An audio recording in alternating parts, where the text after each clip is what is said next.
জয় জয় শ্রী রাধে। আমরা বিল্বমঙ্গল থেকে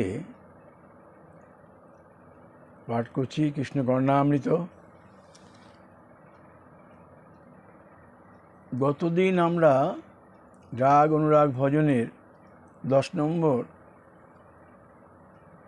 অংশটি পাঠ করেছি। আজকে 11 নম্বর অংশটি পাঠ করার চেষ্টা করব। এখানে বিল্বমঙ্গল আমরা দেখছি তো যে 23 থেকে 55 পর্যন্ত উনি দর্শন উৎকণ্ঠায় ব্যাকুলিত চিত্তের ভাব প্রকাশ করছেন। এই ভাবটি স্বাস্থ্যসম্মত, কেননা কৃষ্ণদাস কবিরাজ গোস্বামী ব্যাখ্যা করে বলছেন যে রাধা যে রাসে কৃষ্ণ হারা হয়ে যেরকম ব্যাকুলিত চিত্তে প্রলাপগুলি করেছিলেন, এই কর্ণামৃতে গ্রন্থখানি এই সেই প্রলাপে লীলাসুখ প্রলাপ করছেন। তো এখানে 40 নম্বর শ্লোক আমি ধরছি। 40 নম্বর শ্লোকে লীলাসুখ বলছেন, হে দেব হে দ্বৈত হে ভুবনক বন্ধু, হে কৃষ্ণ হে চপল হে করুণৈক সিন্ধু, হে নাথ হে রমণ হে নয়নাভিরাম, হা হা কদানু ভবিতোষি পদং দৃশ্যমে। এই যে উনি বললেন হে দেব হে দ্বৈত হে ভুবনের বন্ধু, এই লীলাসুখ যে এটা বললেন যে আমি তোমাকে হাহা কদানুভবিতসি পদং দৃশ্যমে, আমি তোমাকে কবে দেখতে পাবো। এই যে উনি আগতি করছেন যে হে নাথ হে রমণ হে নয়নাভিরাম, কি হে দেব হে দ্বৈত হে ভুবনক বন্ধু, হে কৃষ্ণ হে চপল হে করুণাগ সিন্ধু, এই যে উনি বলছেন যে কবে তোমার দেখতে পাবো, এই কথাটা টিকা করে বলছেন কৃষ্ণদাস কবিরাজ গোস্বামী যে রাধা চারিদিক অবলোকন করে বললেন, আগে তো মুচ্ছিদা ছিলেন, তারপরে উনি উঠে দেখলেন যে মহাভাবেই সব দেখছেন যে কই আমি তো কৃষ্ণকে দেখতে পাচ্ছি না, তো কৃষ্ণের নূপুরধ্বনি শুনতে পাচ্ছি, কই আমি দেখতে পাচ্ছি না, তো তাহলে নিশ্চয়ই নিকটস্থ কোনো কুঞ্জে এই শট অবস্থান করছে, অথবা কোনো রমণীর সঙ্গে বিহার যাপন করছে। এটা উনি ভাবলেন। ভাবতে ভাবতে উনি আবার উন্মাদ দশা প্রাপ্ত হলেন। এই উন্মাদ দশায় তিনি দেখলেন, উন্মাদ দশায় মহাভাবে উনি দেখছেন, ভাগবতের কথা দেখছেন যে শ্রীকৃষ্ণ যেন তার সম্মুখে সম্মুখ চিহ্ন নিয়ে এসেছেন। সম্মুখ চিহ্ন বলতে উনি কোনো কুঞ্জে গেছেন, সেখান থেকে হয়তো কারো কাজল তার বক্ষে লেগে আছে, কিংবা কোনো কেশ তার বক্ষে, কিংবা কোনো পুষ্পকলি তার গাত্রে লেগে আছে, এই সম্মুখ চিহ্ন। তো এই সম্মুখ চিহ্ন উনি দেখলেন রাধারানী, দেখে তার মনে অমর্ষ হলো। অমর্ষ মানে ঈর্ষা উদ্বেগ হলো। তখন তিনি তার সঙ্গে কোনো কথাই বললেন না, মহাভাবেই দেখছেন এবং মহাভাবেই বলছেন, কথা বললেন না। তখন কৃষ্ণ দেখলেন কোনো কথা বলছেন না রাধিকা, উনি অনাদর বশত আবার চলে গেলেন। চলে যাবার পরে রাধারানী দেখলেন যে কৃষ্ণ চলে গেল, তখন তার মনে উৎসুকের উদয় হলো, অর্থাৎ ইষ্ট বস্তুর প্রাপ্তির জন্যে তার অসহিষ্ণুতা হলো, এটা বলে উৎসুক। তাহলে আগে ছিল অসূয়া, ঈর্ষা, তারপরে হলো উৎসুক্য, এই দুটো মিলে হলো ভাবসন্ধি হলো। এই দুই ভাবসন্ধি যখন রাধারকে ভর করে, তখন তিনি কখনো কৃষ্ণের স্তুতি, কখনো তার বিপরীত প্রশংসা, ব্যজস্তুতি, এইগুলো বা তাকে কোনো কটু কথা বলতে থাকেন। এইভাবে ভাবিত হয়েই তিনি বললেন, হে দেব, হে দেব বললেন। আর এই এই যে দুটো ভাব, ইষ্টবস্তুর প্রাপ্তিতে নিমিত্ত যে কালবিলম্বে অসুবিধা, অমর্ষ, উৎসুক্য, এইভাবে তিনি বললেন হে দেব। তো এইটাই লীলাসুখ। লীলাসুখ এইটাকেই তিনি ওনার কথাটাকে নিয়েই লীলাসুখ এইটা লিখলেন, হে দেব, হে দ্বৈত, ভুবনকে বন্ধু, হে নাথ, করুণার সিন্ধু বললেন। তো এখানে এই যে উনি রাধারানী বললেন যে হে দেব, এটা উনি যুব গোস্বামী বলছেন যে তিনি ধীর নায়িকার ভাব অবলম্বন করলেন। ধীর নায়িকা অর্থাৎ নয়নশ্রু বিসর্জনপূর্বক প্রিয়তমকে বক্রোক্তি করাকে বলে ধীর, ধীর নায়িকা। তো রাধিকা বক্রোক্তি করলে পারে কৃষ্ণ তো চলে গেলেন, তখন তাকে পুনরায় উৎসব বসু যখন এলেন, তখন তিনি বললেন হে দ্বৈত, হে দেব, হে দ্বৈত, হে ভুবনিক বন্ধু, এই কথাগুলি উনি বক্রোক্তিতে বললেন। আর তারপরে এই ভাব থেকেই উনি আবার ধীরা মধ্যা নায়িকার ভাব অবলম্বন করি, তিনি তাকে বললেন হে কৃষ্ণ, হে শ্যামসুন্দর বলে তাকে বললেন। এইভাবে তাকে বললেন। এই ভাবের পরিবর্তনে এই কথাগুলো বারবার, এই কথাগুলো আমি বলছি না, এই আসছেন যাচ্ছেন, এই ভাবের পরিবর্তনে এমনভাবে বললেন। তারপরে তিনি অধীরা হয়ে গেলেন যখন, তখন তাকে অধীরা নায়িকা বলা হয়।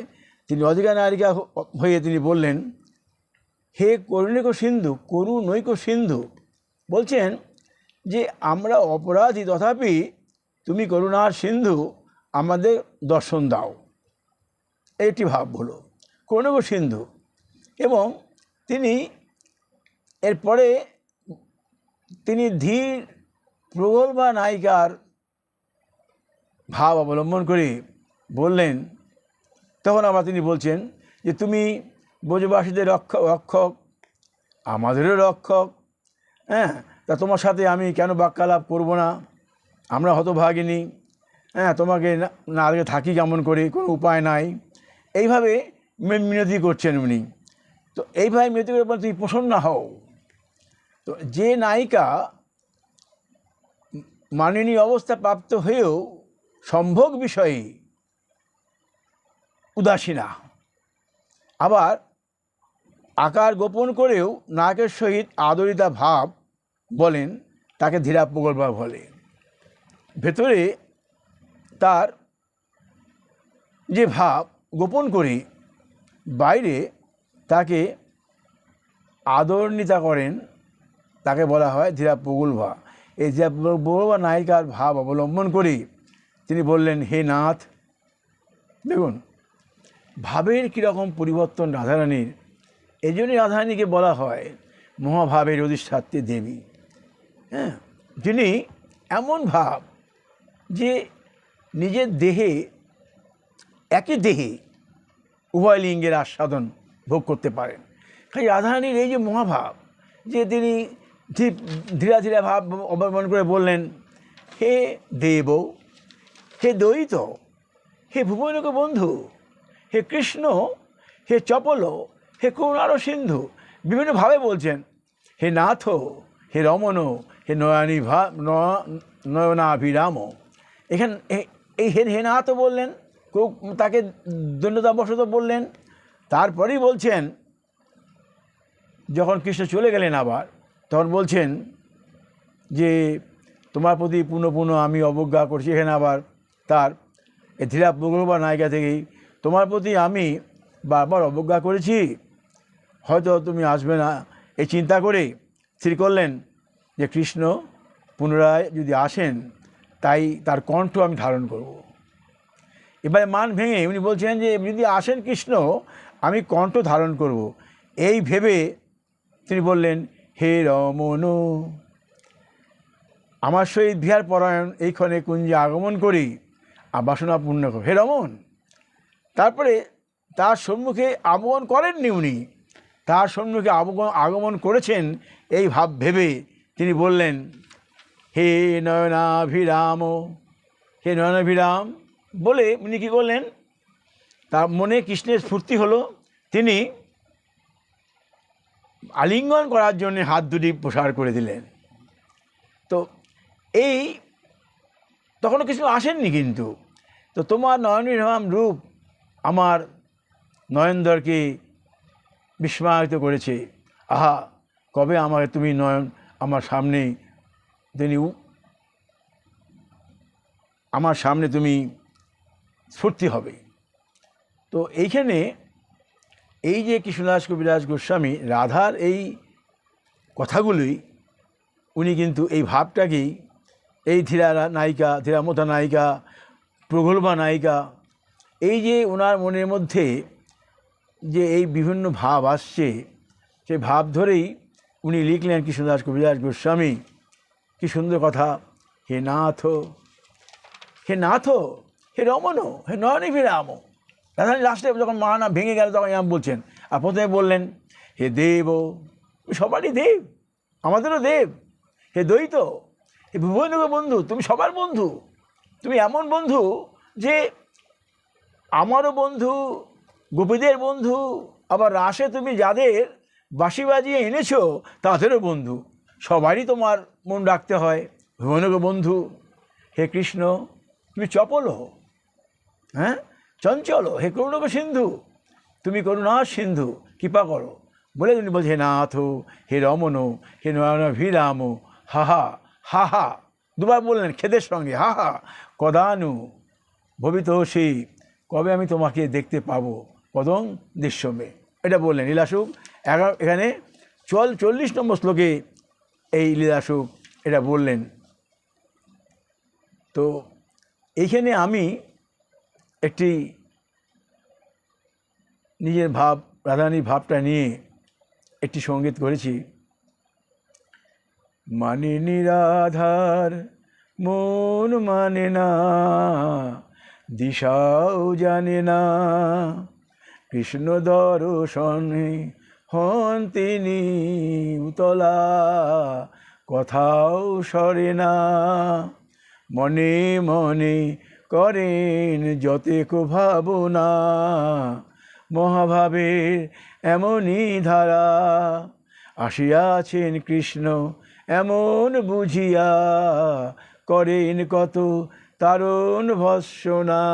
কৃষ্ণ আসেননি, তারণ ভৎসনা করছেন ভাবে। আর বলছেন, আবার যখন কৃষ্ণ যান চলিয়া, এমন ভাবনা মনে ধরিয়া, নয়ন জলে করেন কত মিনতি আর প্রার্থনা, একা একা কহেন তিনি কত যে কথা, অসুয়ার উৎসুকে ভরা মনোবেদনা। একবার অসুয়া হয়, ঈর্ষা হয়, আবার উৎসুক হয়, অর্থাৎ ইষ্ট বস্তুর প্রাপ্তির জন্য তার মন কাঁদে, উৎসুক হয়।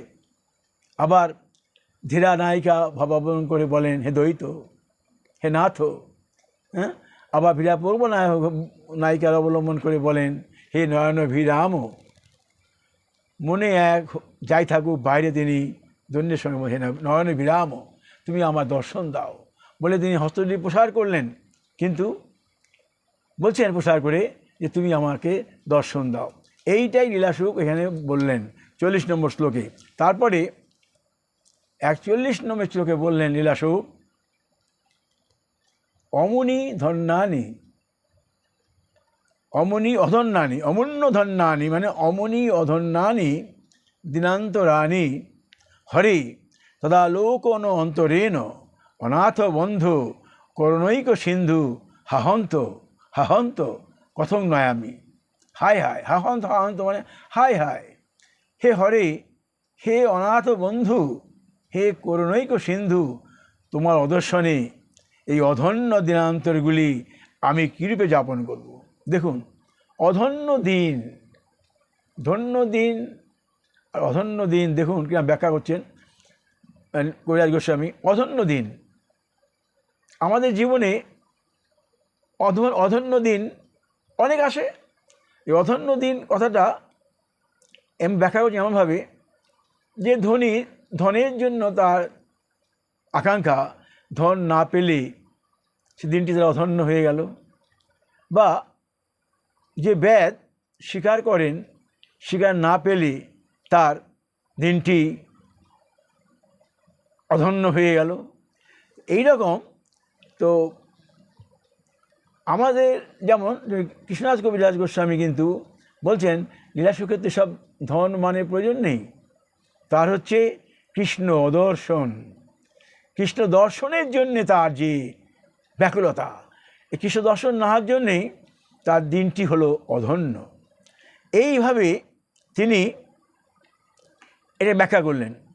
তো লীলাসুখের জীবনে যা হলো, মহাপ্রভুর জীবনেও মহাপ্রভু ঠিক এইরকমভাবেই ব্যাকুল হয়েছিলেন।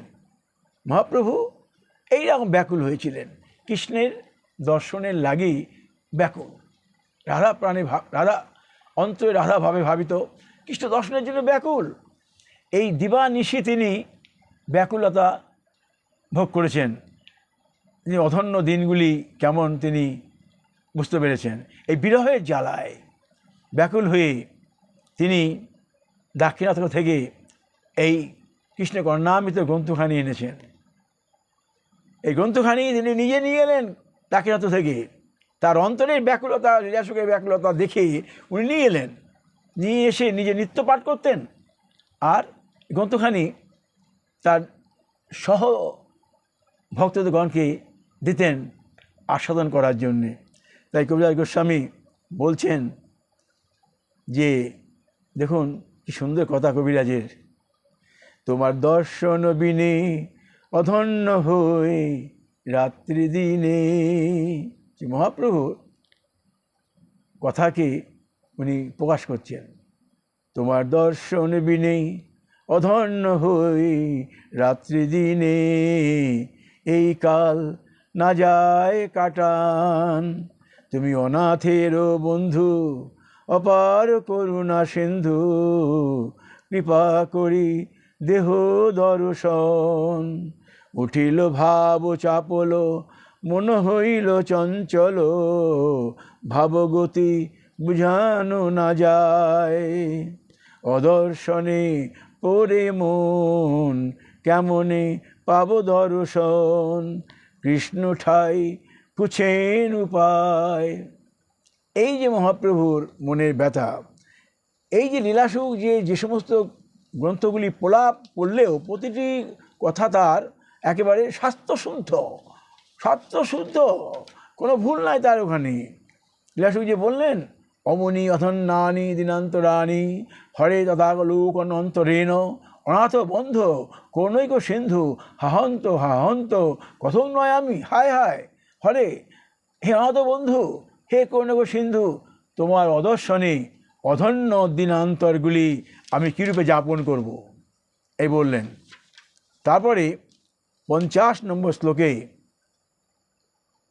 এই 55 পর্যন্ত লীলাসুখের এই দর্শন আকাঙ্ক্ষা, তারপরে 55 থেকে এই 60 এর মধ্যে তার হচ্ছে ভ্রম সাক্ষাৎকার।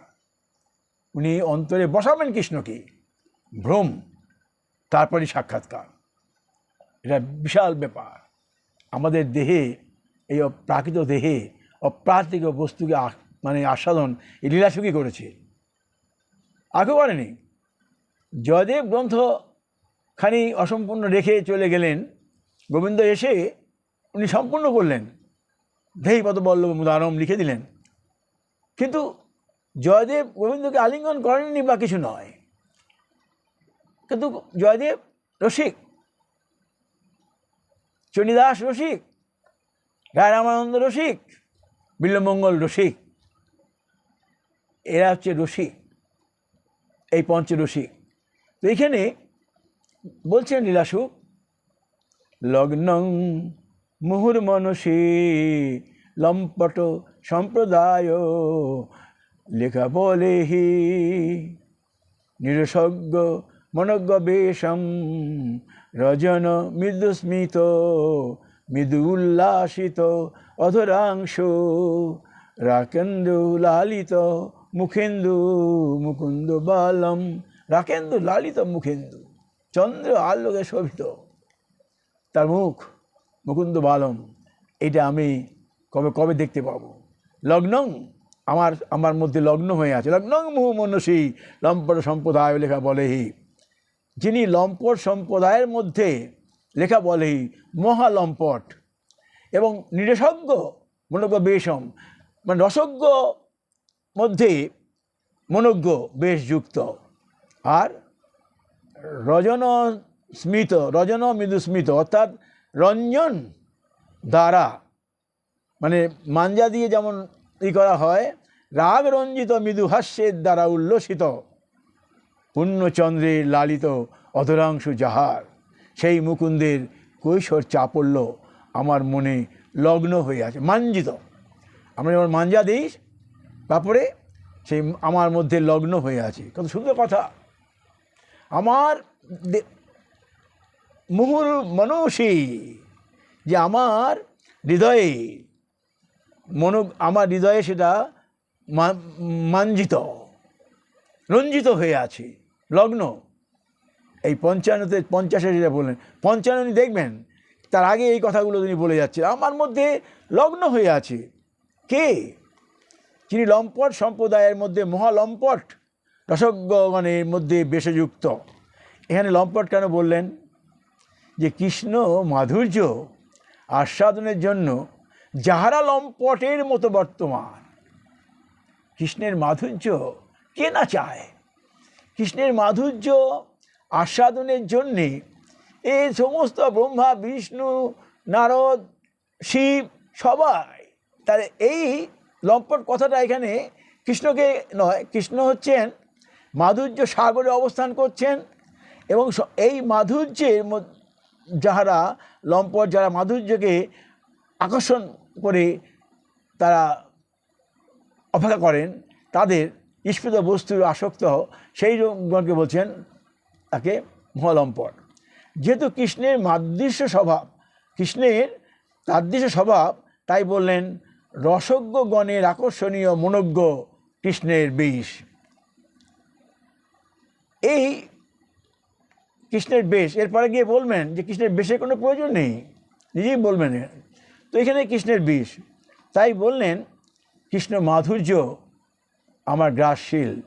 রাধারানী বলছেন যে কৃষ্ণের ও সখী, আমি তাকে ভুলতে পারি না, যার মুখে কন্দর্পের মতো মৃদু হাসি, সেই মুকুন্দের কোষা চাপল্য আমার মনে বস্ত্রে মাঞ্জিষ্ঠ রাগের ন্যায়, কাপড়ে রং দিলে যেমন হয় তার ন্যায় সংলগ্ন হয়ে আছে। রাধারানী বললেন এই কথাটা, এই লীলাসুখ সেই কথাই বলছেন।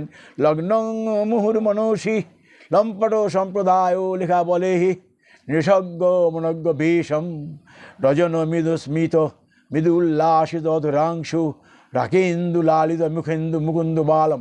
রাকেন্দু লালিত অর্থাৎ কৃষ্ণের মুখচন্দ্র রাকেন্দ্র লালিত, অর্থাৎ এমন উজ্জ্বল যে পূর্ণচন্দ্রের উজ্জ্বলতাকে তিনি তুচ্ছ করে দিচ্ছেন। রাকেন্দু লালিত, যেন রাকেন্দু এই পূর্ণ শশীর তার দ্বারাই লালিত, এমনই তার ভাব। বলছেন যে কৃষ্ণ রাগযুক্ত মৃদুহাসির সৌন্দর্যের যে মুখচন্দ্র, তার কিরণে প্রফুল্লিত অথর শোভা রাকেন্দুকে ম্লান করে দেয়। তো তাই যখন সখীরা বললেন রাধারানীকে, হে রাধে, তুমি একটু কৃষ্ণকে ভোলার চেষ্টা করো, এইসব রাশির অনুপাতে অনুসরণেই এই বিল্বমঙ্গল এই গ্রন্থখানি লিখেছেন, তুমি একটু ভোলার চেষ্টা করো। উনি বলছেন আমি কি করে ভুলবো, আমি ভুলতে পারছি না। আমার বস্ত্রে মাঞ্জিষ্ঠ রাগ, বস্ত্রের রঞ্জিত রাগে আমার সঙ্গে লেগে রয়েছে, ফুটতে পারছি না। তাই লীলাসুখ এখানে বললেন লগ্নং মুহুর মনসী লম্পট সম্প্রদায় লেখা বলে হি নিরসজ্ঞ মনজ্ঞ বেশম রজন মৃদুস্মিত মৃদুল্লাসিত অধরাংশু রাকেন্দু লালিত মুখেন্দু মুকুন্দ বালম। তারপরে 51 নম্বর শ্লোকে উনি বললেন অহিম করো করো নিকর মৃদুস্মিত লক্ষ্মী সরসতর সরসে রুহ সদৃশ দৃশি দেবী বুজ যুবতী রতি কলহ বিজয়ী নিজ লীলা মদ মুদিত বদন শশী মধুর মুনি লীলে মধুময় লীলে। অর্থাৎ তরুণ অরুণ সূর্য কিরণে মৃদু বিকশিত সরসী জাত পদ্ম সরসী সরোবরে পদ্ম সদৃশ সরসতর যাহার নয়ন যুগল, পদ্ম সদৃশ সরোবরের পদ্ম সরস সদৃশ তার নয়ন যুগল, যিনি সরসী রূহ সদৃশী দেবী বোজ যুবতী রতি কলহ, যিনি বোজ যুবতীদের সহিত রতি কলহ বিজয়ী হয়ে বিজয় গর্বে আনন্দিত হয়ে তার বদন শশীর মধুরমায় মুগ্ধ, বদন শশীর মধুরমায় মুগ্ধ সেই দেব আমার চিত্তে লীন হয়ে আছে। এই যে এখানে বললেন রতি কলহে বিজয়ী, এই রাসে রতি কলহ হয়েছে কীরকম না, কৃষ্ণ কারো হাত ধরে টেনেছেন, কারো বস্ত্র ধরে টেনেছেন, এরকম করেছেন, কাউকে হঠাৎ লিঙ্গন করেছেন, এরকম করেছেন।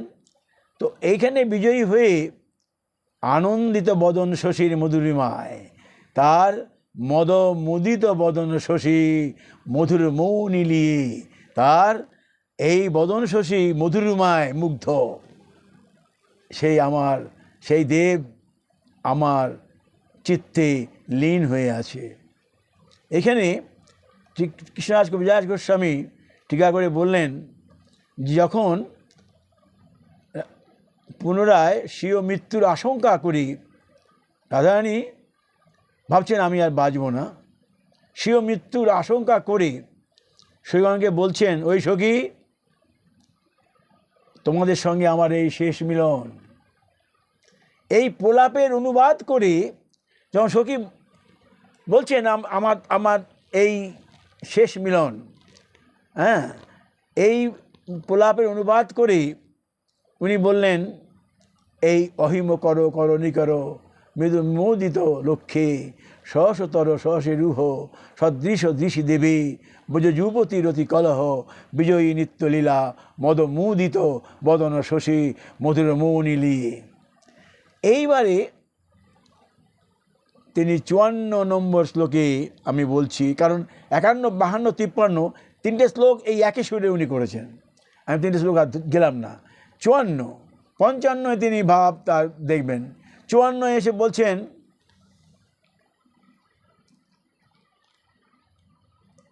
আনম্রমোষিত ভুবরূপচিতা ক্ষীণ পক্ষাঙ্কুরে বালোলা অনুরাগিন নয়ন রাধ্রাং মৃদৌজল্পিতে। আতাম্র মানে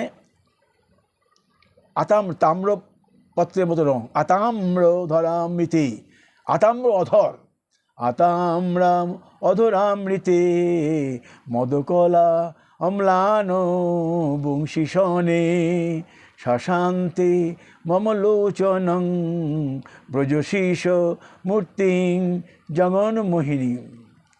যার কৃষ্ণবর্ণ হৃদয় ঈষৎ নম্র, আনম্র ঈশিত, ঈষৎ নম্র,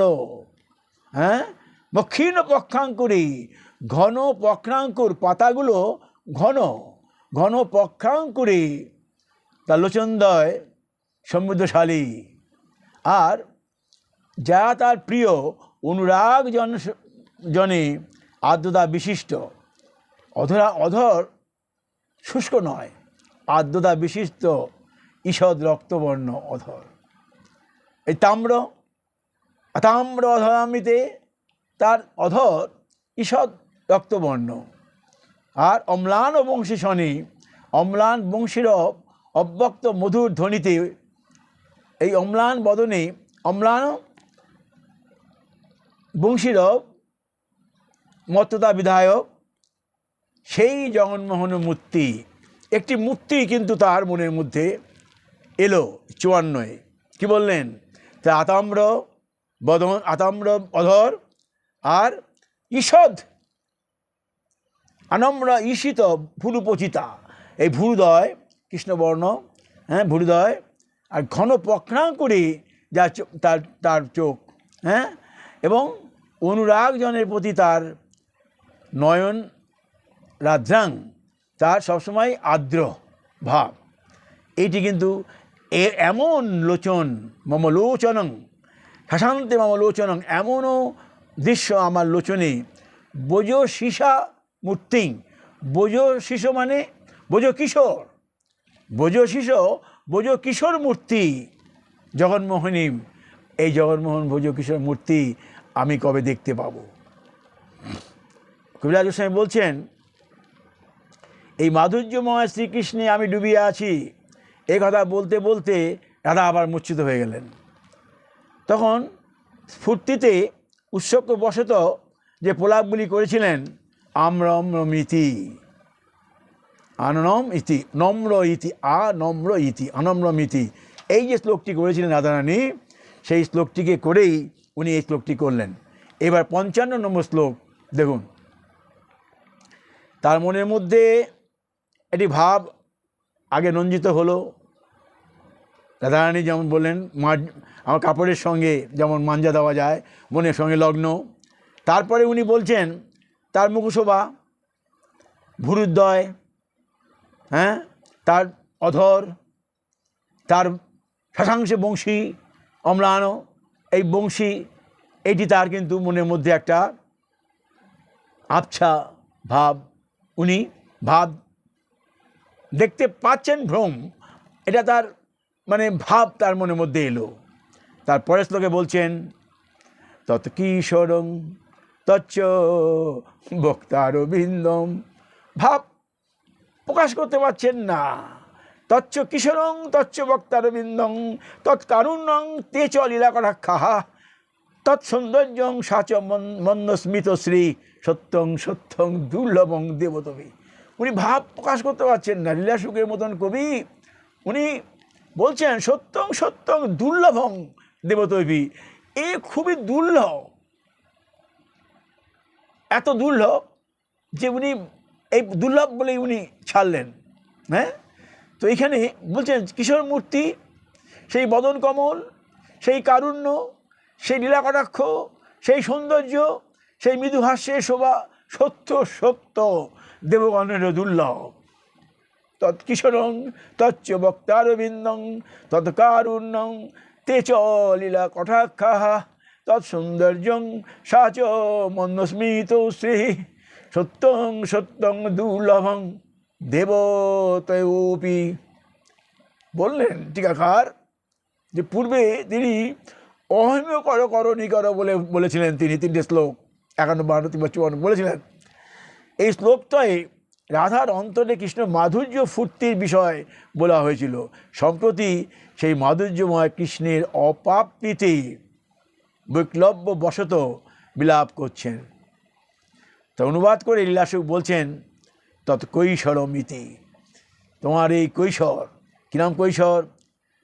তৎ কৈশোরং তচ্চ বক্তারবিন্দম, তোমার কৈশোর, তোমার বদন কমল বক্তারবিন্দম, তোমার কারুণ্য, সেই কারুণ্য, চেত লীলা কটাক্ষা, তোমার লীলা কটাক্ষ, হ্যাঁ, তৎসৌন্দর্যং, সেই সৌন্দর্য, অ্যান্ড সচ মন্দস্মিত শ্রী, তোমার সেই মৃদু হাস্যের শোভা, সত্যং সত্যং দুর্লভং দেবতমী, সত্যি সত্যি খুব দুর্লভ, দেবতাদের অধিক দুর্লভ। এইটা করে বললেন কবিরাজ গোস্বামী। এই যে লীলাসুখের মনে একটা তো ভাব এলো, তার মুখ, তার বদন, তার কমল নয়ন, হ্যাঁ, অধর, এগুলি তিনি মনের মধ্যে আনলেন। তাই লীলাসুখ তার মনের যে ভাব ওটা নিয়ে কবিরাজ গোস্বামী বললেন, দেখুন, কৃষ্ণের যতেক খেলা নরোত্তম, কৃষ্ণের যতেক খেলা সর্বোত্তম নরলীলা, নরবপু তাহারও স্বরূপ, গোপবেশ বেণুকর নবকিশোর নটবর, নরলীলায় হয় অনুরূপ।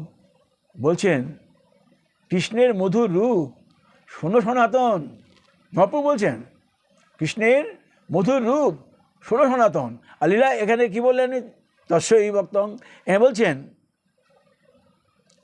যে রূপের এক কণ ডুবায় ত্রিভুবন, সর্বপ্রাণী করে আকর্ষণ, যোগমায়া চিশক্তি বিশুদ্ধ সত্যে পরিণতি, তার শক্তি লোকে দেখাইতে, এই রূপ রতন ভক্তগণের গুরুধন, প্রকট কইল নিত্যলীলা হইতে, রূপ দেখি আপনার কৃষ্ণের হয় চমৎকার, আস্বাদিতে উঠে কাম। কৃষ্ণ তার রূপ দেখে নিজেই বিস্মিত, বহু গ্রন্থে ব্যাখ্যা আছে, কৃষ্ণ নিজের রূপ দেখে বিস্মিত। তাই বলছে এখানে কবিরাজ গোস্বামী, রূপ দেখি আপনার কৃষ্ণের হয় চমৎকার, আস্বাদিতে মনে ওঠে কাম, সসৌভাগ্য যার নাম সৌভাগ্যাদি গুণধাম, এই রূপ নিত্য যার ধাম। তিনি আবার বললেন কবিরাজ গোস্বামী, চরি গোপীর মনোরথে মনমথের মনমথে, নাম ধরে মদন মোহন, যিনি পঞ্চস্বর দর্প স্বয়ং নবকন্দর্প, রাস করে ক্রিয়া গোপীগণ। দেখুন এখানে যে কৃষ্ণ দুর্লভ বললেন, তো লীলাসুখ রাধারানী তো দুর্লভ বলেছেন, সেটা পরিপক্ষে তিনি দুর্লভ বললেন। বলছেন মনমথের মনমথে নাম ধরে মদনমোহন। মদনমোহনের নাম কেন? যিনি পঞ্চস্বরকে মানে খণ্ডন করেছেন।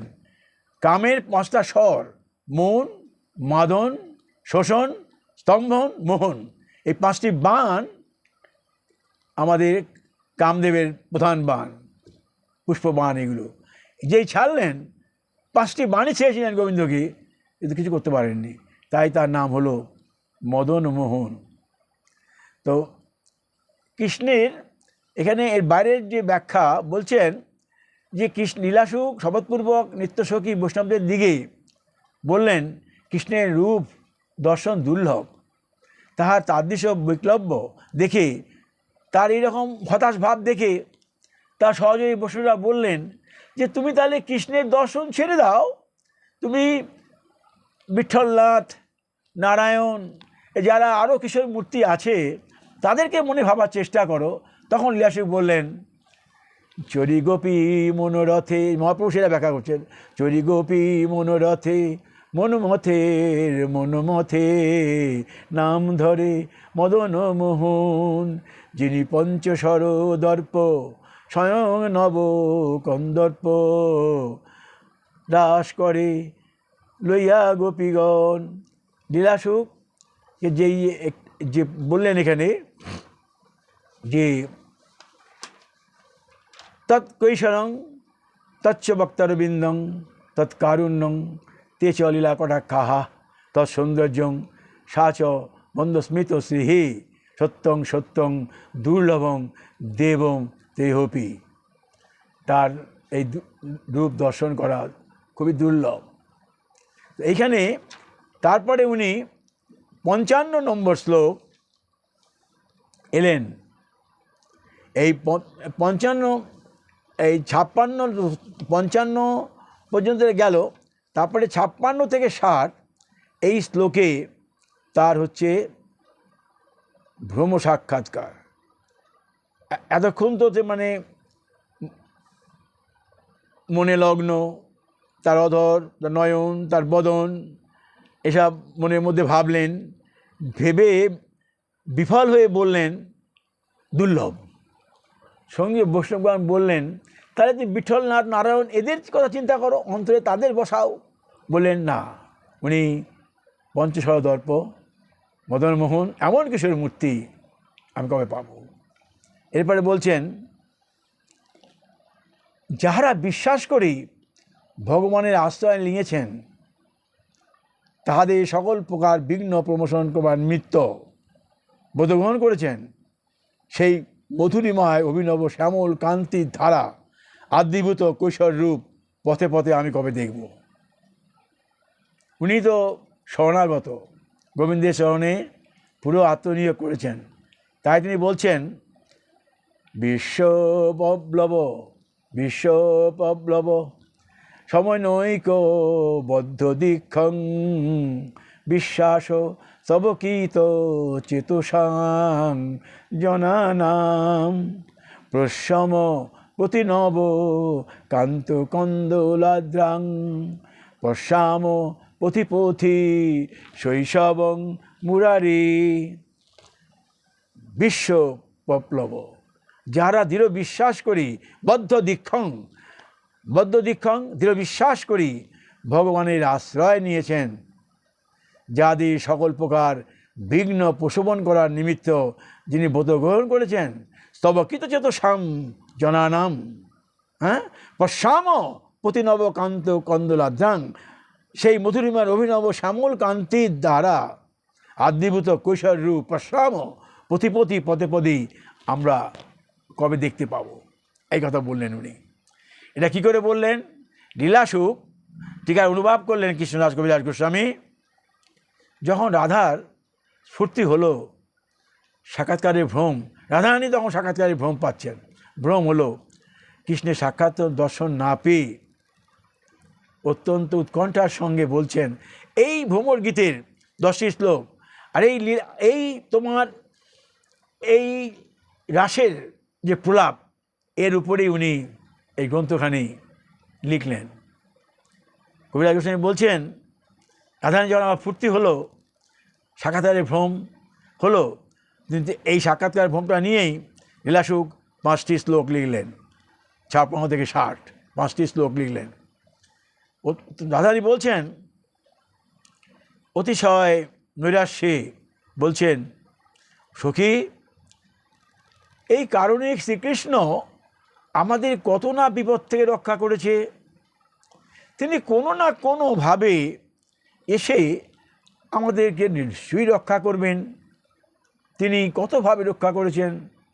কালিয়নাগের বিষ থেকে রক্ষা করেছেন, ইন্দ্রের বিদ্যুৎ বর্ষা থেকে রক্ষা করেছেন, অঘাসুরের হাত থেকে রক্ষা করেছেন, কতভাবে আমাদের দাবানল পান করেছেন, কতভাবে রক্ষা করেছেন। তিনি কি আমাদের সামনে এসে তার দেখা দেবেন না?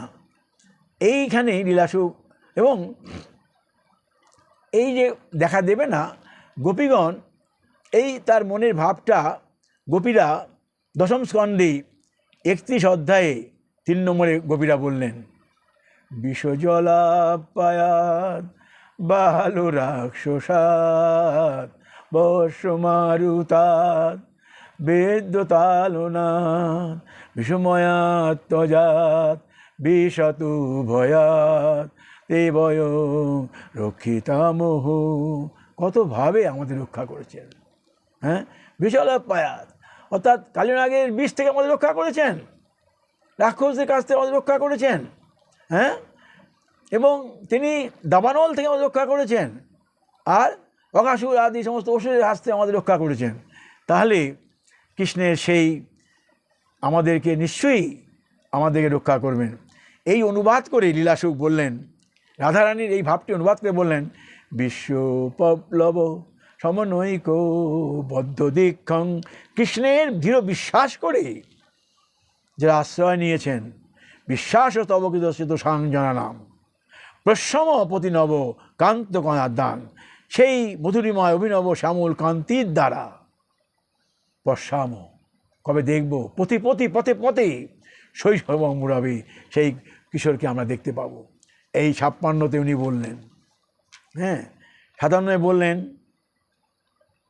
উনি তখন দেখছেন ভ্রম আসছে, যার মস্তকে শিখিপুচ্ছ ভূষণ, দেহটি মরকত স্তম্ভবৎ, মরকত মণিতে স্তম্ভের মতন, অভিরাম সুন্দর, মুখ মনোজ্ঞ হাস্য মধুর, নয়ন যুগল কোমল চঞ্চল, বাক্যগুলি কোশলতায় শীতল। কৈশোর গোবিন্দ যা বলেন খুব ভালো লাগে। হ্যাঁ, 14 বছর বয়স, যা বলেন ভালো লাগে। বাক্যগুলি কোশলতায় শীতল, উহার গতি অবলম্বন, উহার গতি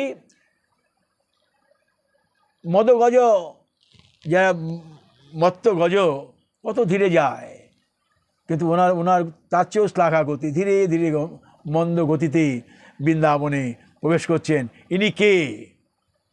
লীলাশোক এইখানে এসে উনি কৃষ্ণের একটি মূর্তি বলছেন, মৌলি চন্দ্র কভূষণ মরকত স্তম্ভাভিরামং বপু, যার বপু মরকতমণি স্তম্ভবৎ, ভক্তং চিত্র বিমুগ্ধ হাস মধুরং বালে বিললে দৃশৌ। অভিরাম মনোমোগ্য হাস্যে মধুর, নয়নযুগল কোমল চঞ্চল, বাচহ বাক্য শৈশব শীতলা, বাক্যগুলি খুব শীতল মধুর, কৈশোর শীতল মধুর। মদগজ শ্লাঘা বিলাস মূর্তি, গজ গমনের চেয়েও, মদগজ গমনের চেয়েও যার অতি ধীরে, মন্দং মন্দময়ে কয়েশ মথুরা বিধি মিথগাবতে, বৃন্দাবনে ধীরে ধীরে প্রবেশ করছেন। উনি কে? তারপরে বলছেন, ইহার পাদদয় চরণ, ছোট চরণ পাদদয় পদ্মবনের গর্ব দূর করেছে, পদ্মলয়া লক্ষ্মী আশ্রয় করেছেন, লাল কমল পদ লক্ষ্মী আশ্রয় করেছে, যার করকমল বেণু নিনাদে প্রণয়ী, সকল শিল্পকলার আশ্রয়, তার বেণু নিনাদ সমস্ত শিল্পকলার আশ্রয়, তাকে সব শিল্পরা কলা, যত কলা তাকে আশ্রয় করেন। ইয়ার বাহুদ্বয় মাধুর্যের দ্বারা, হ্যাঁ, বর্ষণে মৃগনয়নাদের আকাঙ্ক্ষা পূরণ করেন। বাহু দিয়ে মৃগনয়না মানে ব্রজবালাদের আকাঙ্ক্ষা পূরণ করেন। এই মুখের সৌন্দর্য বর্ণন করা যায় না। ভক্তং বাগীশ ননাভিল, ভক্তং বাগীশ আভিল স্মিত মোহ, বর্ণনা করা যায় না। বালং কিমেত মোহ, এই রকম এই কিশোরকে কবে আমরা দেখতে পাবো? এখানে টিকা অনুবাদ করলেন কৃষ্ণদাস কবিরাজ গোস্বামী, যে কৃষ্ণের অতিশয় মাধুর্য চিত্তে স্ফুরিত হইলেও ফুর্তি সাক্ষাৎকারের ভ্রম বশত ব্রজপথে আগত কৃষ্ণকে কবে দেখতে পাবো, এটা বললেন। এখনও পুরো পাননি, তার মধ্যে এই ভ্রমের সাক্ষাৎকার হচ্ছে। ভ্রম এই এত এত হাহাকার ক্রন্দন করতে করতে এই 56 থেকে 60 তার মনের মধ্যে একটা ভ্রমের ছায়া। প্রাকৃত দেহে অপ্রাকৃত বস্তুকে লীলাসুখী আনতে পেরেছে, অসম্ভব, এটা অসম্ভব, দুর্লভ। উনি বলছেন, এতর নাম শ্রীকৃষ্ণের মূর্তি বহুজন সম্মত বিভূষণ। দেখুন কি তার ভাষা, এতর নাম বিভূষণং ভূমতং বেশায় শেষই রেলং। কৃষ্ণের মূর্তিটি বহুজন সম্মত বিভূষণ, আর কোনো বেশভূষার কি প্রয়োজন? কৃষ্ণের যে মূর্তি, এই মূর্তিটাই বিভূষণ, এর আভূষণের আর দরকার নেই। এত নাম বিভূষণং বহুমতং বেশায় শেষ ললং, বক্ত্রং দ্বিত্র বিশেষ কান্তি লহরী বিন্যাস ধন্যাধরম। বলছেন এর কি প্রয়োজন? দু একটি বিশেষণ বললেন, দু একটি জিনিস, যেমন বলছেন ইনি স্মিত, অধর, গণ্ড, আরণ্য, শ্যামতা, কান্তি লহরী, এইগুলো বলছেন। 2-3টি কান্তি লহরী বিন্যাসের দ্বারা অধর শোভায় শ্রী মুখখানি যথেষ্ট বিভূষিত। বলছেন এত নাম বিভূষণং বহুমতং বেশায় শশীরং। আমার এই কৃষ্ণের এমন মূর্তির কি বিভূষণের প্রয়োজন? তার কি বিভূষণ? বলছেন স্মিত অধর, দুই গণ্ড, হ্যাঁ, তার শুক্লতা, আরণ্য আর শ্যামতা, তার শ্যামবরণের যে কান্তি, এটাই তার বিভূষিত। তিনি বিভূষিত, আর কোনো বিভূষণের প্রয়োজন নাই। শিল্পই অল্প ধিয়াম গম্য বিভবই, সমস্ত অল্প বুদ্ধির শিল্পই অল্প বুদ্ধিয়াম গম্য বিভবই, মানে সমস্ত অল্প বুদ্ধি শিল্প জ্ঞানের অগম্য বৈভব। শিল্পজ্ঞানের অগম্য বৈভব, এর যে এত বৈভব, কোনো মাধুর্য শিল্প দিয়ে একে আস্বাদন করা যাবে না, তার এত বৈভব। এই শৃঙ্গার ভঙ্গিময় জ্যোতিপুঞ্জ স্বরূপ চিত্রং চিত্রমহ বিচিত্রং বিচিত্রমহ চিত্রং বিচিত্রং মহ। দেখুন, এই যে লীলাসুখের কথা উনি অন্যভাবে তো বলতে পারতেন, উনি খালি বললেন তার শৃঙ্গারের ভঙ্গিমায় বললেন চিত্রং অতি চিত্র, বিচিত্র অতি বিচিত্র, চিত্র চিত্রাংমহ অতি চিত্র, বিচিত্র বিচিত্রাংমহ অতি বিচিত্র। এই দুটি ওয়ার্ড উনি ব্যবহার করলেন কৃষ্ণের মাধুর্য বর্ণন করতে গিয়ে, আর কিছু বলতে পারলেন না। এরপরে যখন কৃষ্ণ বলবেন মাধুর্য বর্ণনা করো, উনি বলবেন মধুরং মধুরং মধুরম। আমি তোমার মাধুর্য বলতে পারছি না, মাধুর্য সাগরে অবস্থান করো। এখানে যখন কৃষ্ণকে বললেন যে তার অঙ্গখানি বিভূষিত, এত নাম বিভূষণং বহু মতং বেশায় শেষলং, বহুজন সম্মত যে কৃষ্ণের অঙ্গখানি বিভূষিত। কীভাবে বিভূষিত?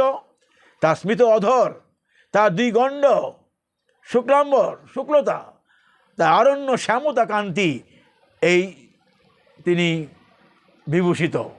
এই অল্প বুদ্ধি শিল্পজ্ঞানের অগম্য, হ্যাঁ, তাই তিনি বলছেন চিত্রং চিত্রমহ বিচিত্রমহ চিত্রং বিচিত্রমহ। এইভাবে তিনি ব্যাখ্যা করলেন 59।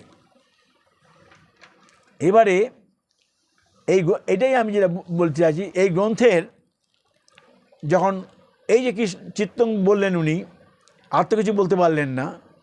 88 নম্বর শ্লোকে যখন সাক্ষাৎকার হচ্ছে গোবিন্দের সঙ্গে, যে বলো তুমি মাধুর্য, উনি বলেছেন চিত্রং তদে তৎ চরণ আরবিন্দং, তোমার চরণ চিত্রবৎ, চিত্রং তদে তৎ নয়ন আরবিন্দম, তোমার নয়ন চিত্রবৎ, চিত্রং তদে তৎ বদনারবিন্দম, তোমার বদন চিত্রবৎ, চিত্রং তদ পুরুষ চিত্রং, হ্যাঁ, তোমার বদন সুন্দর, নয়ন সুন্দর, তোমার চরণ সুন্দর, এবং তোমার বপুরস্য দেহ সুন্দর। চিত্রং তদে বপুরস্য চিত্রং, তোমার বপু মধুর। তখন আবার যখন মাধুর্য বর্ণন করতে বলেছিলেন, পরে ব্যাখ্যা হবে, তখন উনি বলেছিলেন মধুরং মধুরং বপুরস্য বিভু, মধুরং মধুরং বদনং মধুরং, মধুগন্ধ মধুস্মিত দহ, মধুরং মধুরং মধুরং মধুরম। উনি শুধু এই মধুরম মধুরম কথা দিয়ে কৃষ্ণের সব কিছু ব্যাখ্যা করেছিলেন। তো এই ভাবের যে শক্তি ভাষায় সঞ্চারিত হয়, হ্যাঁ, ভাবের শক্তি ভাষা সঞ্চারিত হয়। তা লীলাসুখের কি ভাষার কম জ্ঞান ছিল? কিন্তু কৃষ্ণের মাধুর্য বর্ণনা করতে গিয়ে ভাবগ্রাহী লীলাসুখ এই কথাটি বলেছিলেন। এই 55 থেকে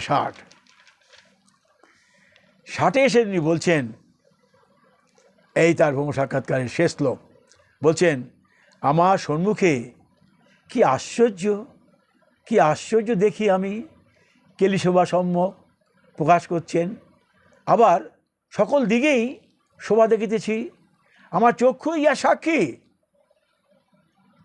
এই সত্যি আমি দেখছি, চোখে আমার সাক্ষী। হায় হায়, হাতটা প্রসার করে দেখি, আমার ইন্দ্রিয়, আমি চোখে দেখছি, আমি ইন্দ্রিয় দিয়ে প্রসার করে দেখি। যেই তিনি ইন্দ্রিয় এক হাত দূরে দিলেন, ওমা অম্ব জগত্রয়ং মে, দেখছি উনি আবার এক হাত দূরে। যতই তিনি এগোচ্ছেন, কৃষ্ণ এক হাত দূরে। তাই বলছেন অগ্রে সমগ্রয়তি কামপি কেলি লক্ষ্মী, মন্যাসু দীক্ষপি বিলোচরণে বু সাক্ষী, হাহন্ত হাহন্ত। এই আমার অগ্রে দেখছি এটা আশ্চর্য মূর্তি, এটা সত্যি, আমার নয়ন তো সাক্ষী দিচ্ছে সত্যি। তাহলে আমি অন্য ইন্দ্রিয় দিয়ে আমি দেখি তো, উনি হাতটা প্রসার করছেন, হাস্ত আহস্ত পথ দূরমহ কিমে তৎ। এ কি, আমার হাত দিয়ে দেখছি, দেখাচ্ছি সেই এক হাত দূরেই গোবিন্দ। আশা কিসেরম অম্ব জগত্রয়ং মে। ওমা একই হলো, আমি জগত্রয়ে সর্বত্রই কিশোরময় দেখছি। হাত দিচ্ছেন আগে, তাকাচ্ছেন ওপরে, সেই গোবিন্দ। এ বাপে দক্ষিণে পিছনে সব জায়গায় গোবিন্দ দেখছি। এটা লীলাসুখ উনি দেখলেন। দেখুন প্রাকৃত দেহে অপ্রাকৃত বস্তুকে তিনি কেমন দেখলেন। কৃষ্ণদাস কবিরাজ বলছেন, ফুর্তিতে সাক্ষাৎকার বোধ হলো, সাক্ষাৎকার বোধ হলো, তার সঙ্গে কথোপকথন কিছু হয়নি, সাক্ষাৎকার বোধ হলো।